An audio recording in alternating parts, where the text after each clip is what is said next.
Galera, dia desses eu falei lá no Instagram, no Facebook, mostrei alguns livros teóricos que eu tenho, né, livros da comunicação. Eu fiz jornalismo na faculdade e agora eu tô fazendo uma segunda faculdade também relacionada à comunicação, então eu li algumas coisas e tal, eu queria revisar. E uma galera lá no Instagram e no Facebook falou que se interessava, assim, que eu fizesse vídeo sobre esse tema, né, fazendo uns reviews de uns livros mais acadêmicos. Então eu vim sanar esta vontade de vocês e trouxe um livro que eu li recentemente, li agora nesse mês de maio, ele estava na minha lista para ser lido, e vou falar para vocês, presta atenção aí.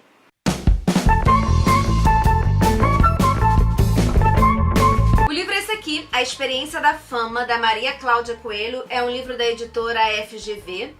Esse livro aqui, ele foi a tese de doutorado da Maria Cláudia em 94, e aí ela deu uma atualizada nele. Esse livro aqui foi lançado em 99. Eu sempre tive muito interesse em estudar essa relação de fã e ídolo, por exemplo, né, e tudo mais, como é que funciona nessas tretas todas, né, que é meio confuso. E já tinha lido uns capítulos desse livro, uns trechinhos, falei, cara, vou comprar. Já tava aqui há mó tempão na minha pilha, como muitas outras coisas aqui há mó tempão. E, enfim, parei pra ler esse mês de maio. E aí, esse livro aqui conta exatamente isso. Essa relação entre fã e ídolo, como que um influencia a forma como o outro se vê e tudo mais, né? Tanto o fã como a forma como ele vê o ídolo e ele se vê, o ídolo como ele vê o fã e como ele se vê, sabe? Tipo, a gente vai acompanhando a partir de pesquisas mais práticas que ela faz, então, por esses dois lados, assim. E esse livro, ele começa discutindo a experiência da fama lá em Hollywood, no período mais áureo do cinema, assim, aquela coisa do Star System e tudo mais. Fala como é que era essa relação da fama e traz um pouco pra Rede Globo, né, que segundo a autora é meio que uma representação disso e uma versão um pouco mais reduzida aqui no Brasil. Hoje em dia ainda é, mas nessa época que esse livro foi lançado, claramente a Rede Globo ela tinha muito mais poder em criar mitos, né, em criar personagens famosas, pessoas famosas, né. Enfim, eu fiquei pensando numa maneira mais interessante de fazer uma resenha de um livro acadêmico. Então eu vou falar, no caso desse livro específico, eu vou falar um pouquinho do que ela aborda em cada capítulo, porque tudo é muito bem dividido e tudo mais. Não vou entrar a fundo nos conceitos, até porque nem dá tempo pra isso nesse vídeo. Mas se alguém quiser saber mais a fundo alguma coisa e tudo mais, fala comigo aqui nos comentários, vai lá no Instagram, tudo mais, enfim. Vê aí. No capítulo 1 desse livro, ela fala da fama de uma maneira mais histórico-cultural, assim. Ela vai citando as especificidades, ela vai falando de um conceito de fama mesmo e associa com outras formas da chamada construção de renome, né?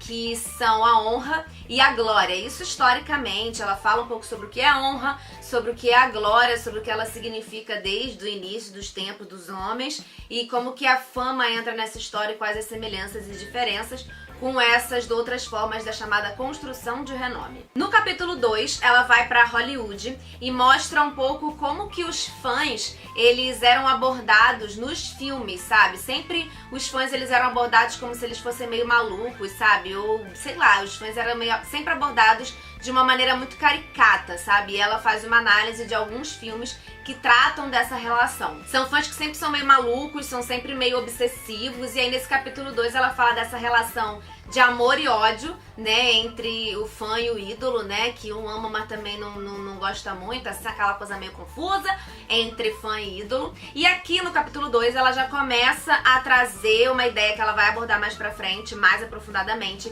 que é a ideia do fã que quer deixar de ser anônimo, né, que é o fã que ou se espelha no ídolo do tipo eu quero ser igual a você, ou o fã que quer deixar de ser anônimo pelo menos pro ídolo, né, naquele mar de fãs ele quer ser o fã mais fã de todos os fãs, entendeu? E aí no capítulo 3 ela entra mais a fundo nisso, e aí ela fala da relação, uma das coisas que mais me chamou a atenção nesse capítulo, né, uma das coisas que eu mais guardei do livro, foi o chamado conceito de duplo vínculo do Canevati, porque ela traz, né, ela analisa algumas cartas de artistas, né? Ela encontrou alguns atores da Rede Globo que nessa época, né, basicamente recebiam cartas. Essa era a forma de você saber quem é mais ou menos famoso, era o número de cartas que eles recebiam lá na Globo.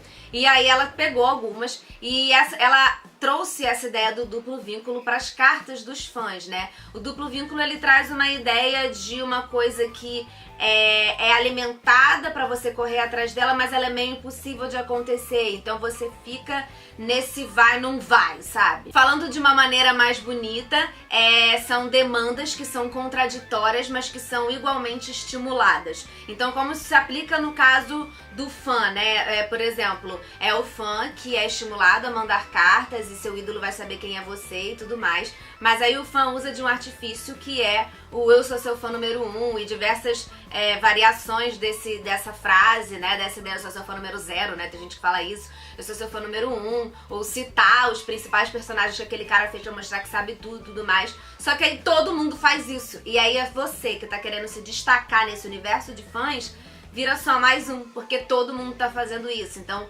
ela aplica essa ideia do duplo vínculo do Canevati pra essa relação do fã com o ídolo. E a gente sempre faz isso, né? Que eu lembro que eu não era muito de mandar carta pra ídolo, não. Mas é isso que a pessoa faz.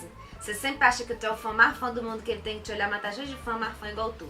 Essa é a verdade. E aí no capítulo 4 ela começa a fazer uma análise realmente mais aprofundada dessas cartas, mas aqui no capítulo 4, ainda com embasamento teórico mais forte, ela usa, por exemplo, o conceito de carisma do Weber, que foi bastante interessante também aprender e tudo mais. E aí no capítulo 5, essa análise das cartas vai para um lado mais prático, então a gente lê bastante trecho de cartas que ela pegou com um ator e uma atriz específicos, que ela também entrevistou mais pra frente. A gente não sabe quem são esses atores e atrizes. Uma das condições, né, para que eles fossem o mais verdadeiro possível nas entrevistas e tudo mais, foi que eles não fossem identificados. Então ela até omitiu, tanto das cartas quanto das entrevistas, trechos que falassem de personagens ou de momentos da vida deles que pudessem fazer com que a gente identificasse. Então eu, que sou super, tipo, a rainha de saber fofoca de famoso e tudo mais, eu não consegui identificar ninguém, assim, sabe? Fiquei pensando em quem poderiam ser essas pessoas lá em 94, né? Mas não rolou, assim. Foi uma das condições que ela se impôs e que passou para os artistas para que eles considerassem, aceitassem dar entrevista para ela. Então nesse capítulo 5 a gente analisa mais praticamente essas cartas, pega todas essas teorias que ela trouxe pra gente, vê nessas cartas como que elas se aplicam e tudo mais. A gente lê bastante trecho, é bem divertido. E às vezes dá vontade de abraçar o fã e falar assim, cara, não faz isso, sabe? Não tem muita necessidade, sabe? No capítulo 6, a gente sai do lado do fã, enfim, vai pro lado do ídolo. É quando a gente começa a saber o que eles acham de tudo isso, né? Quais são as alegrias e os desprazeres, né, de ser famoso. E como eu falei, como eles não estão sendo identificados aqui, eles acabam tendendo a ser mais sinceros, vamos dizer assim, né? Porque eles não vão ficar com aquelas respostinhas padrões que eles dão em entrevista pra não chatear o fã. Eles não precisam fazer isso, eles não vão ser identificados. Então a gente percebe algumas respostas, algumas críticas com relação a algumas situações que pro mundo, pra revista Quem, ele tem que dizer que é ótimo, que é lindo, mas que deve encher um pouquinho o saco do artista, sim. Mas de qualquer forma, eles estão tão acostumados a dar umas respostas mais clichês que a gente percebe, e a autora fala que tem gente que vai enveredando por esse caminho em algum momento, sabe? É muito verdadeiro e aí fala, não, mas também não é bem assim. Ou começa com também não é bem assim, até que resolve soltar o verbo, sabe? E aí, através desses relatos, a gente pode também começar a entender como é que o ídolo se enxerga, né? Como é que essas cartas, elas afetam a forma como o ídolo se vê enquanto pessoa pública, enquanto também pessoa da sua vida privada, né? Como, enfim, ele mesmo é. A gente consegue perceber que é uma relação dupla, né? O ídolo, ele afeta o fã, claro, é evidente, mas o fã, em todo o retorno que ele dá, todas as opiniões que ele dá, elas afetam também o ídolo de alguma forma, né? Como eu falei, né, ela fez essa análise toda, né, principalmente da parte do fã, com base nas cartas que esses artistas recebiam. E isso era muito forte naquela época, né? Era uma época que não tinha rede social, por exemplo, quando esse livro foi escrito. Então você fazia ranking pelas cartas, né? O mais famoso, eu lembro que saía nas revistas, as revistas de adolescente, saía tipo quem é o líder de cartas da Rede Globo, homem, mulher e tal, fazia tipo diversas divisões, mas quem eram os líderes.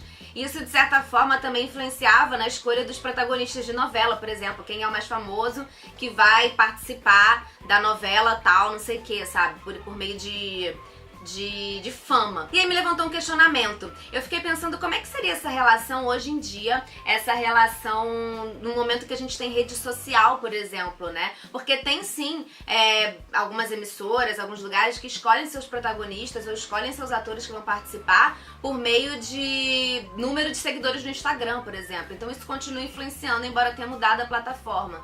Mas eu fiquei me questionando como que seria uma atualização desse livro, né? Como que seria esse livro hoje em dia, levando em consideração as redes sociais, o quanto o próprio artista se expõe, o quanto o fã acha que é ainda mais íntimo dele, a relação é muito mais direta, porque você não tem a mediação da emissora ou a mediação do assessor, você fala direto com seu ídolo pela rede social. Então eu não sei se existe um trabalho já mais atualizado do porte desse livro aqui. Se vocês souberem, vocês me falem. De qualquer forma, os conceitos teóricos abordados aqui, eles continuam sendo super atuais e super possíveis de serem usados, porque enfim, eles são muito pertinentes, né? Acho que o que muda mais é a aplicabilidade dele. A situação prática aqui eu acho que é diferente da situação do mundo atual. Outra coisa que eu acho muito legal aqui, que me deixa muito louca, não sei se vai dar pra vocês verem. Ai, não sei, gente, mas é que ele tem uma bibliografia, é branco nessa luz, tá uma bosta. Ele tem uma bibliografia muito extensa, que é tudo bibliografia. E aí, pra quem estuda essa coisa da fama, essa coisa da relação, né, essa coisa da formação, da construção de imagem e tudo mais, sério, gente, é do babado. Eu fiquei anotando o livro aqui horas, uma coisa impressionante. Então é isso, esse foi o vídeo do livro A Experiência da Fama, da Maria Cláudia Coelho, essa socióloga. Eu queria saber se vocês gostam de vídeos assim, mais teóricos e tudo mais. Tentei resumir ao máximo o que esse livro traz, né? Trazer mais ou menos por alto o conceito, porque ó, o vídeo já tá grande, vocês já não estão aguentando mais olhar pra minha cara. Mas é isso, o que vocês acham desse tipo de review? Vocês têm alguma outra ideia pra abordagem desses livros teóricos? Vocês falam, garota, cala a boca, ninguém se interessa por isso. Vocês me digam aqui nos comentários, fala pra mim. Beijos e até o próximo vídeo.